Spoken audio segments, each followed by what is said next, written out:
I'm Priyanka and I'm back again with my new chapter Alice in Wonderland 2.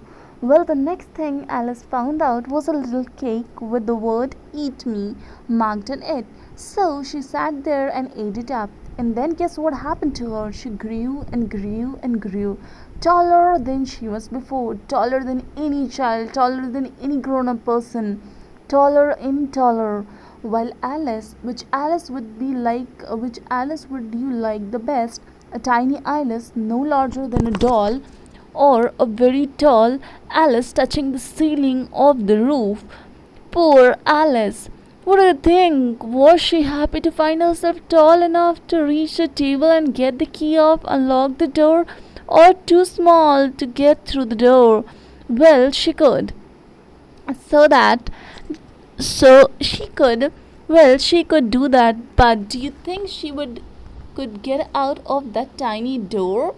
She could only just manage to lie flat, put her head down in the floor, and look out through the door. Poor child! She sat at the door on the floor and wept bitterly. She wept and wept and wept. Her tears ran down like a rivers, and very soon there was a large pool of tears in the room.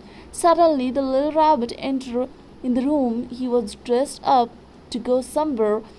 He had a little fan and a glove in his hand and watch in the other hand. He was looking at his watch, muttering to himself, I am late. Oh, I am late. He did not notice Alice. Alice requested him, Please, sir.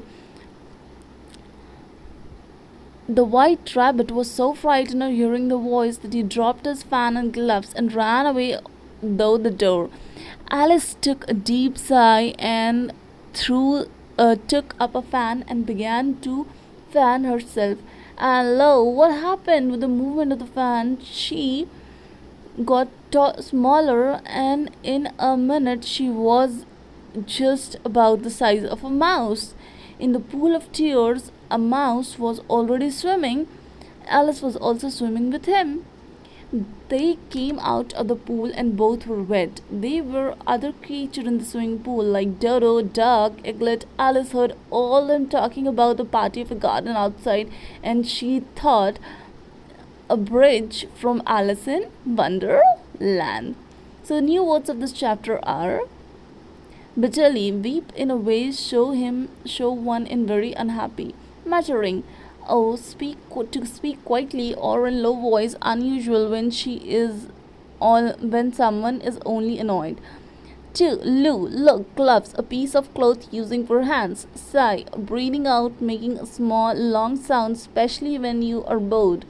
Dodo, a large bird that could not fly. Eaglet, a young eagle. Thank you.